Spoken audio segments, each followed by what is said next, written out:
Salut, c'est Hadès.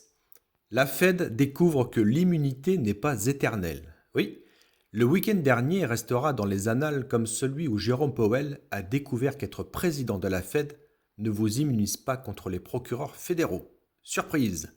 Le ministère de la Justice, alias le DOJ, a décidé de gâcher le dimanche de Powell en lui servant des citations à comparaître accompagnées d'une charmante menace d'inculpation pénale. L'excuse officielle?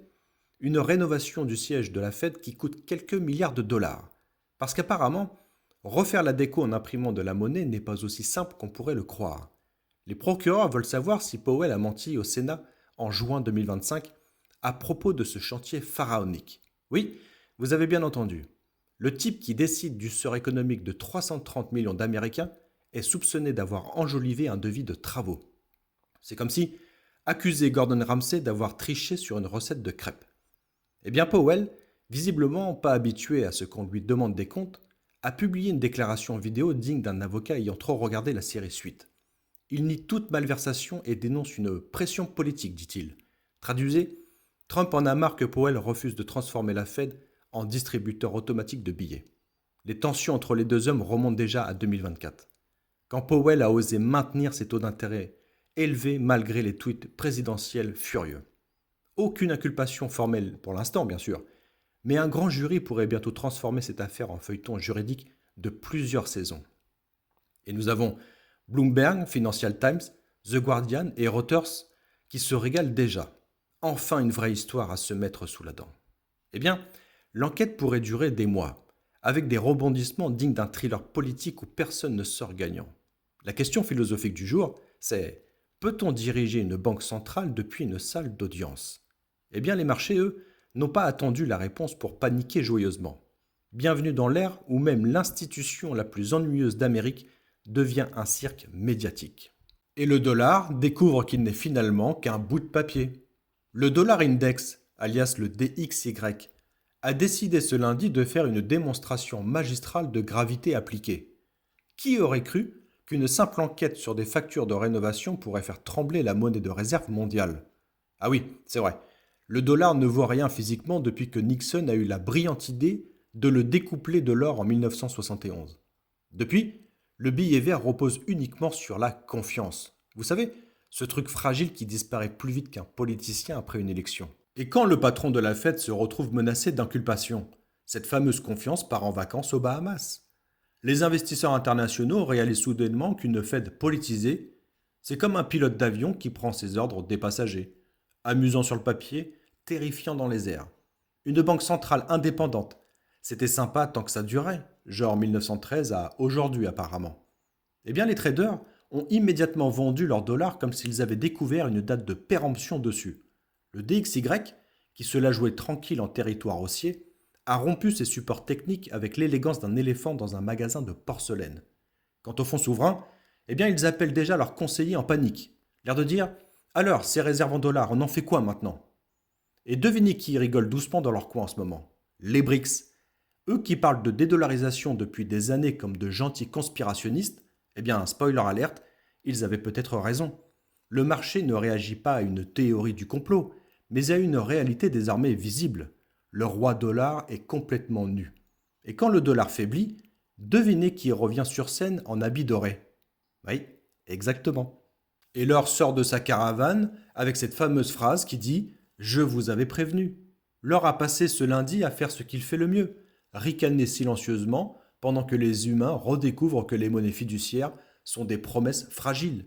Le métal jaune a pulvérisé un nouveau record historique stratosphérique en franchissant les 4 600 $ l'once. Oui, vous avez bien entendu, 4 600 $ pour 31 grammes de cailloux brillants. Ce n'est pas parce qu'il est devenu subitement utile, mais parce que tout le reste est devenu subitement suspect. C'est le principe de base. Quand la banque centrale la plus puissante du monde ressemble à une comédie musicale, eh bien l'or redevient intéressant. Les achats institutionnels massifs observés aujourd'hui prouvent que même les costumes cravates ont compris qu'un lingot ne peut pas faire faillite. L'or ne promet rien, ne ment jamais et n'a jamais eu besoin d'un procès pour prouver sa valeur, contrairement à un certain président de Fed.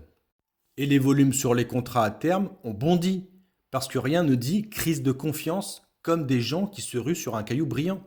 Les ETF adossés à leur physique enregistrent des flux entrants massifs. Merci Powell pour ce coup de pub gratuit. Les primes sur les pièces et lingots grimpent parce que les gens veulent du vrai métal, pas une promesse d'avoir du métal un jour peut-être.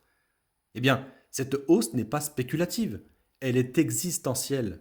Les investisseurs réalisent que la monnaie moderne repose sur la confiance en des types en costume qui, visiblement, peuvent se retrouver devant un tribunal. Les banques centrales mondiales, qui accumulent déjà de l'or depuis 2022, doivent se dire on avait raison d'être paranoïaque.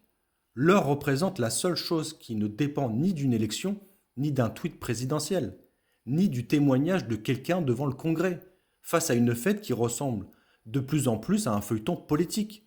L'or fait son travail ancestral, c'est-à-dire exister.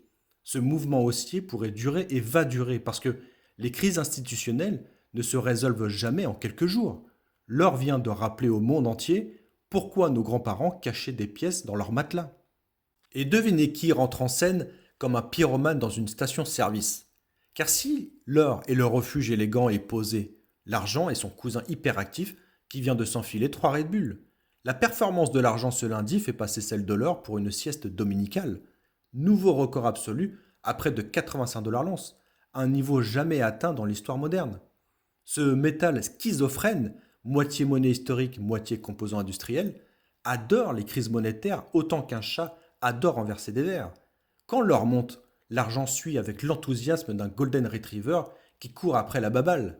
Le marché de l'argent est tellement étroit qu'une bonne nouvelle suffit à le faire exploser comme un ballon de baudruche. Les stocks physiques sont déjà sous tension parce que l'humanité a décidé de mettre de l'argent dans absolument tout.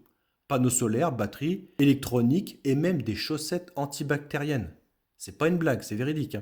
La production minière peine à suivre, mais ne vous inquiétez pas, le marché résoudra ça en montant les prix jusqu'à ce que ça fasse très mal.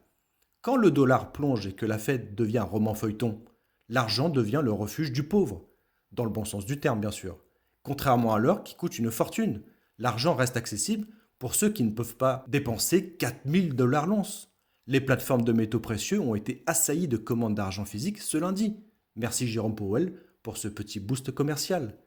Les primes sur les produits d'argent grimpent parce que tout le monde veut du tangible maintenant. Pas quand l'enquête sera terminée. Le ratio à argent se resserre, ce qui, en bon français, signifie que l'argent superforme son grand frère doré.